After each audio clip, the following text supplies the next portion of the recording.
It's the end of the year. Have you finished your Bible and a year reading plan? Or did you fail? Or maybe you want to start one, but you don't want to fail. So stick around because I'm going to share from personal experience how you can pivot if you find yourself getting really behind, or even better, how not to quit at all.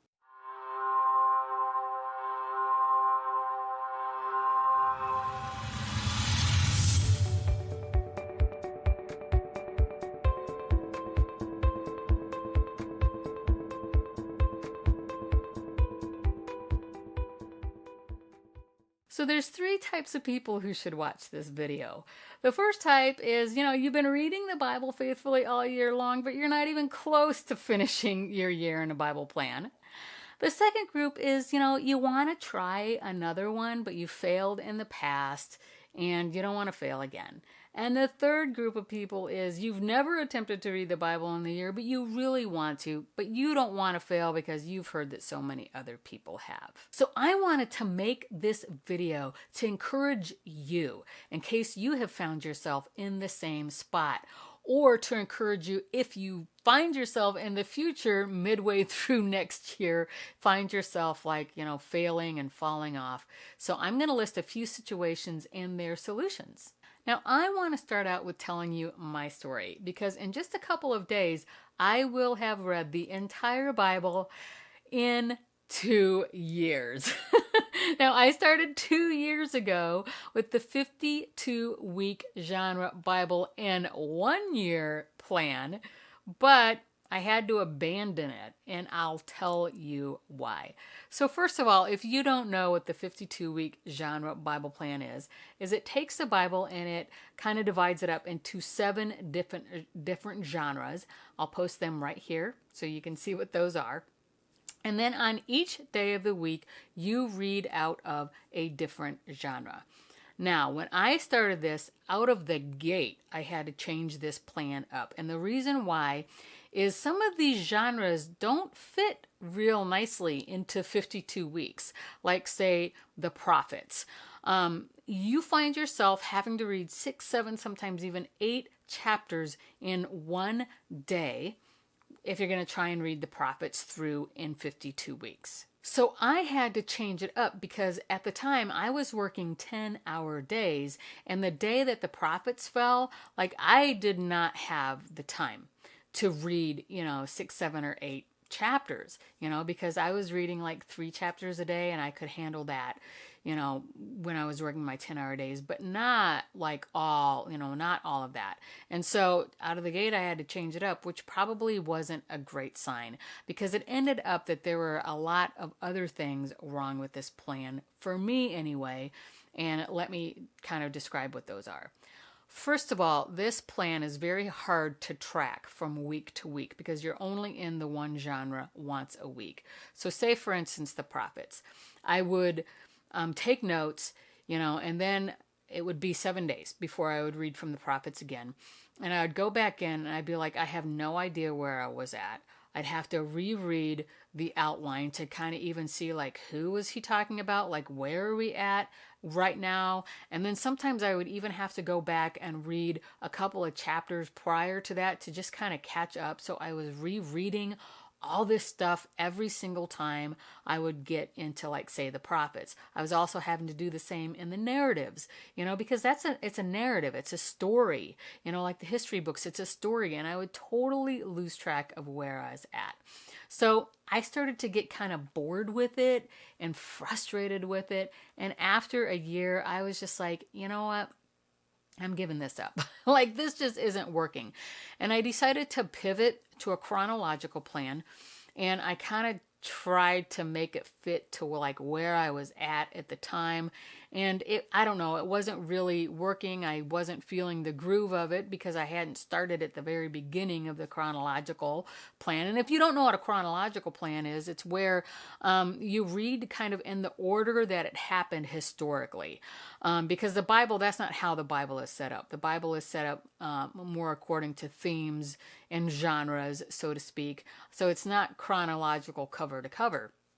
But when you're reading chronological, you are attempting to read everything as they happened, in order, in history. So, because I was hopping into the middle of a chronological plan, it just didn't feel right to me. So I abandoned that one as well. And what I ended up doing is I just ended up deciding, you know what, I'm just going to read what I haven't read yet. And I'm just going to try and get it finished. And that's what I did. I just was like, well, what have I not read yet? And I would read all of that, all together in one, I would take a week or whatever to read, this book, just like all by itself. And that's how I did it. And I was finally able to finish. Now, am I upset that it took me 2 years to finish reading the Bible? No, I'm not. I'm super excited to actually get it finished.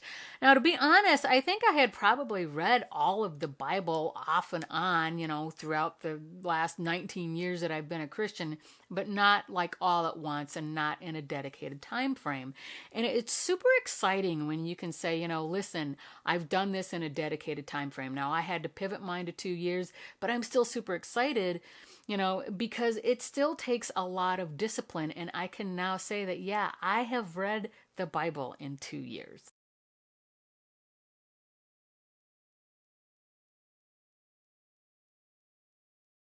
Now, as I'm sharing these situations and solutions, go ahead and comment down below if you've struggled with any of these issues. I would love to get your feedback. Now, the first one is you just have the wrong reading plan for you, which obviously is what happened to me. And the solution there is just to switch to a different plan. Now, there's a website that lists all kinds of different plans that you can do, and I'll go ahead and link that down in the description for you to check that out. Now, the second situation is that you just struggle reading the Bible. You struggle focusing, you struggle with getting bored. So I made a video called 10 Ways to Stay Focused While Reading the Bible. It's super helpful. I've linked it down below in the description, and also I will link it at the very end of this video. So it's really helpful to try and teach you why, you might be struggling and what to do about it. But in a nutshell, if you're struggling, it's usually because you're not understanding or you're not engaging enough in what you're reading. So the solution to this is to get more engagement, and there's definitely ways that you can do that. Go watch the video to find out how to do that, or you can use more study tools. Again, that video will cover that. But also some other things that you can do is you can just change your time frame, instead of 1 year, change it to 1.5 years or 2 years. Because when you start engaging more or using more study tools, it's going to take you more time to get through it. But you can also use catch-up reading days where you just, you have more time on a particular day of the week and you just spend more time trying to catch up. Now, if these tips are helping you, would you go ahead and hit the like button? It helps me know that this content is valuable, but it also helps YouTube know who to show this video to. Thanks. Now, the third situation is that you feel like you don't have enough time. Now, this is a little bit of a mindset because they have discovered that it only takes 72 hours to read the Bible from cover to cover. The way they know that is because we have audio Bibles now, and that's how long it takes for them to play out. And so if you divide 72 hours into 365 days, or is that the other way around? I can't remember. Math is not my strong suit. But anyway, if you break it down, it's about 20 minutes a day, and that's it. Now, granted, that's straight reading. So that doesn't include, rereading a passage if you're struggling with understanding it, looking up, word studies or commentaries, or, writing verses out, which some people like to do. So it doesn't include any of that. So maybe you add another 10 minutes to your day and call it 30 minutes a day. Most people can find 20 or 30 minutes in a day. But if you really think that you can't find 30 minutes in a day, maybe what you need to do is break it up into two 15-minute sections. So like 15 minutes in the morning or 15 minutes at night. Or again, maybe if you just have a couple of days where it's like you can't even find that much time, but you do have 1 or 2 days where you have more time, like maybe on the weekends, maybe you can have a catch-up reading day. And the fourth situation, and I've touched upon this one a little bit, is that you find yourself lingering. You like to do word studies, you like to reread passages, you like to take notes, you like to look in commentaries. This is one of my big issues, and it was also a contributing reading factor as to why I just couldn't read the Bible in a year. So if this is you, your solution is to change your time frame to 1.5 years or 2 years and just be happy with it. Like you'll get finished when you're finished.